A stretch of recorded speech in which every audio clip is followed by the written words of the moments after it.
ఇస్తున్నందు ప్రియమైన సహోదరి సహోదరులకు యేసుక్రీస్తు నామములో శుభములు. దేవుని యొక్క మహాకృప మీకు కలుగునుగాక. ఈరోజు దేవుడు మనకిచ్చిన మాట 80వ కీర్తన 4వ వచనం. యెహోవా సైన్యములకు అధిపతివగు దేవా, నీ ప్రజల మనవి నాలకింపక నీవెన్నాళ్ళు నీ కోపము పగరాజనిచ్చెదవు. ఈ మాటలు కీర్తనకారుడు తెలియజేస్తున్నట్లుగా మనం చూడగలం. ఇక్కడైనా ప్రార్థిస్తూ దేవుని సన్నిధిలో అడుగుతున్నారు కదా, యెహోవా సైన్యములకు అధిపతివగు దేవా, అంటే నువ్వు సైన్యములకు అధిపతివగు దేవుడవు అని దేవుణ్ణి సంబోధిస్తున్నామట. అంటే దేవునిలో ఉన్న గుణాన్ని ముందు పొగుడుతున్నట్టుగా మనం చూడగలం. యెహోవా సైన్యములకు అధిపతివగు దేవా అంటే దేవుణ్ణి స్తుతిస్తూ ప్రార్థిస్తున్నట్టుగా మనం ఇక్కడ చూడగలం. ఈ కీర్తన మొదట్లో మనం చూస్తే, నువ్వు మమ్మల్ని రక్షించరావా, ఎన్నాళ్ళు మేము చెరలో ఉండాలి, నీ ముఖకాంతి మా మీద ప్రకాశింపచేయు అని తెలియజేస్తూ ఇక్కడ అంటున్నారు కదా, యెహోవా సైన్యములకు అధిపతివగు దేవా, నీ ప్రజల మనవి ఆలకింపక. అంటే మేము ప్రార్థిస్తున్నాము, నీ ప్రజల మనవి ఆలకింపక, నీ ప్రజలు ప్రార్థన చేస్తుండగా నువ్వు ఆలకించకుండా ఎందుకుంటున్నావు అని అడుగుతున్నారు అనమాట. అంటే మనం అందరం కూడా ప్రార్థన చేస్తూ ఉంటాము. దేవుని బిడ్డలుగా మనకందరికీ ఉన్న ఒక ఆయుధము ప్రార్థన అన్నమాట. మనం ప్రార్థన చేస్తూ ఉంటే, మన ప్రార్థనలకు జవాబు వస్తుంటే మనం ప్రోత్సహించబడుతూ ఇంకా ప్రార్థిస్తూ ఉంటామన్నమాట.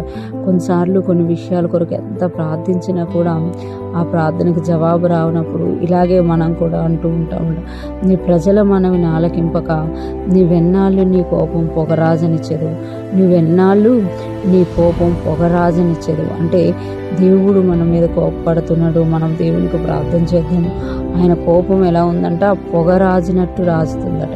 అంటే ఒక మంట పెడితే ఎలాగైతే ముందు పొగ వచ్చి అలాగలాగలాగా మంట వచ్చి ఆ తర్వాత అది మంచి మంటగా మారుతుందో, అలాగా ఇక్కడ దేవుని కోపం కూడా రోజు రోజుకి ఎక్కువైపోతుంది అని ఈ యొక్క కీర్తనకారులు తెలియజేస్తుందన్నమాట. కానీ మనం కొన్ని కీర్తనలో చూస్తే, ఆయన కోపం నిమిషం మాత్రముండును, ఆయన దయ ఆయుష్కాలం అంతయు నిలుచును అని చెప్తున్నారు. అంటే కొన్నిసార్లు మన ప్రార్థన ఆలకింపకపోవడం వల్ల, మన పరిస్థితి మారకపోవడం వల్ల దేవుడు మన మీద కోపపడుతున్నాడేమో, దేవుడు మన మీద కోపాన్ని పొగరాజనిస్తున్నాడేమో అని మనం అనుకుంటూ ఉంటాం. కానీ ఇక్కడ కీర్తనకాడు చెప్తున్నాడు కదా, నువ్వు ఎన్నాళ్ళు ఇంకెన్ని రోజులు మా ప్రార్థన ఆలకించకుండా నువ్వు మా మీద కోపపడ్డావు, ఆ కోపం ఇంకా పొగరాజనిస్తున్నావు, ఇంకెన్ని రోజులు అలాగ చేస్తావు అని అడుగుతున్నమాట. చాలామంది జీవితాల్లో కూడా ఇది కనబడుతూ ఉంటుంది అనమాట. ఈరోజు ఫ్రెష్ మనం వింటున్న ప్రతి ఒక్కరూ జ్ఞాపకం చేసుకోవాలి, మన దేవుడు కనికరము గలదా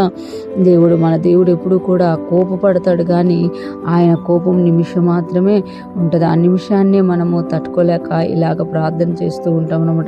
ఈరోజు ఫ్రెష్ మనం వింటున్న ప్రతి ఒక్కరూ జ్ఞాపకం చేసుకోవాలి, దేవుడు మన మనవి ఆలకించే దేవుడై ఉన్నాడు.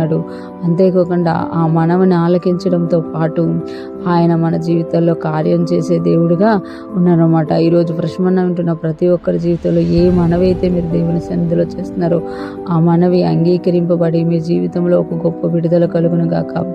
దేవుని కృప మీకు తోడుగా ఉండి నడిపించును గాక. ఆమేన్.